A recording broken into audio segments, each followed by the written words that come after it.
Representatives from 12 Commonwealth countries have joined forces to call on the King to acknowledge and apologise for the impacts and ongoing legacy from British genocide and colonisation.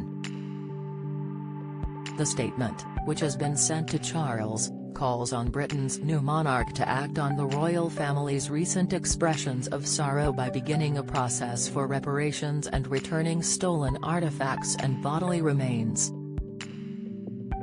Signatories to the statement include representatives from Australia, New Zealand, the Bahamas, and Canada.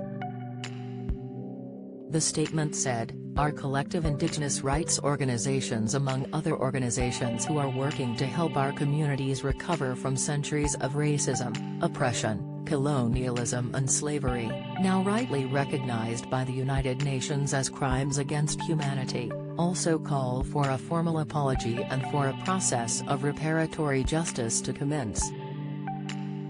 It outlines 5 key points: immediately start the conversation about slavery's enduring impact, starting discussions about reparations, repatriation of all remains of our collective peoples, return of all of our cultural treasures and artifacts, acknowledge and adopt the renunciation of the doctrine of discovery made by Pope Francis in April 2023.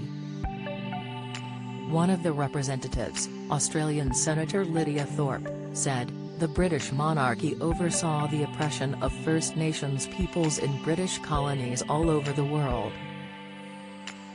The horrific impacts of British colonisation, including the genocide of our people, theft of our land and denigration of our culture, are still felt today. The genocidal project that commenced in 1788 still continues, and neither the British Crown nor the Australian government have been held to account for the crimes they have committed."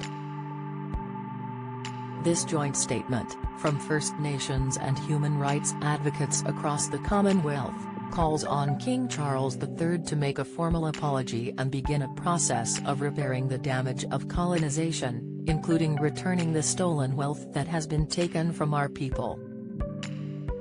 In early April, the King expressed his support for the first time for research into the historical links between the British monarchy and the transatlantic slave trade.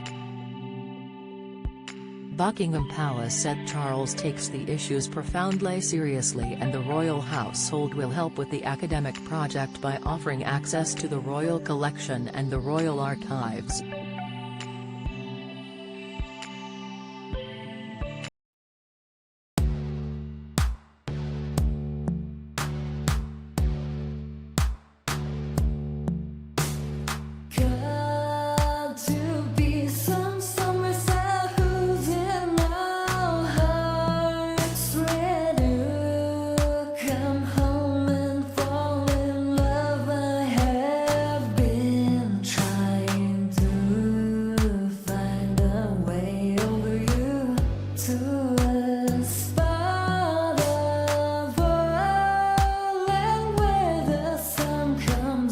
From above.